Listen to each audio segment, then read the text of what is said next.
आज का लतीफ़ा। मियाँ बीवी एक प्राइवेट कंपनी में इकट्ठे जॉब करते थे।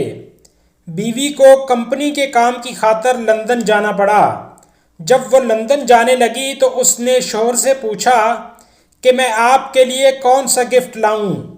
तो शौहर ने कहा, मेरे लिए एक प्यारी सी ब्रिटिश लड़की ले आना।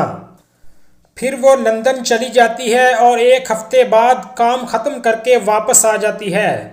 शौहर पूछता है, मेरा गिफ्ट किधर है? बीवी कहती है, 9 महीने इंतज़ार करो, बाहर आ जाएगा।